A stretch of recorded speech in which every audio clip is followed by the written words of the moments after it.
Madagilo. Math equation challenge. Grabe naman yan, challenge. 8 Ayan. minus 3 equals 16. Di ba mali yan? Mali talaga yan. Ngayon, Brad Anghelo, gawin mo ang tamang equation ng mathematics. Pero kapag nakuha mo ang sagot, 2 moves lang, 2 moves. Kahit saan dyan, pwede mong ilipat. Pag tumama ka, meron kang 1,500 pesos. Malaki niya na. Malaki talaga yan. 2 stick lang ang pwede mong galawin dyan. Lipat mo kung saan mo gustong ilipat. Pero pag hindi mo yan masasagot, 100 lang ang para sa'yo. Kawawa.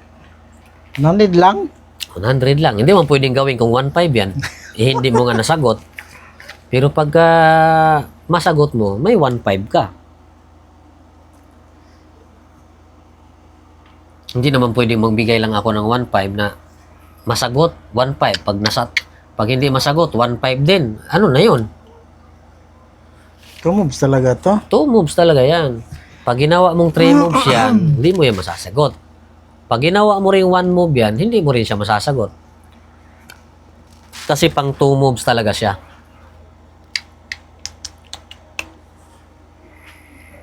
Paano ngayon yan?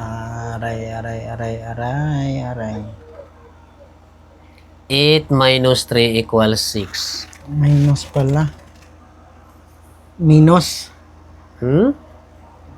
Minus?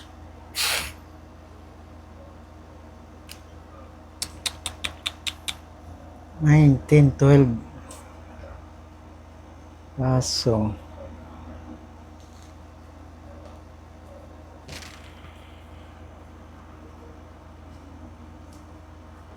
O paano na? 8 minus 3 equals 16? Oh, dali. Iniisip nga eh. Sayang yan, no? Mukhang nai-stress ka. Ito, 100 dagdag. 1,600 na yan, Brad Anghelo. Sayang talaga yan pag hindi mo pa rin yan makukuha. Paano ngayon yan? Ano, kakayanin mo ba o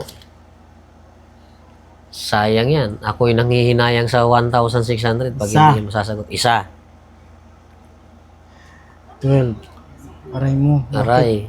Isang stick na lang. Dalawa. Dalawa. Saan mo ilalagay yan?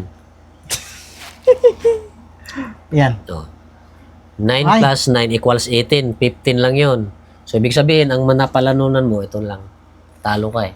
So, bawiin ko tong 1.6 ko. Sayang naman kung hindi mo kukuha.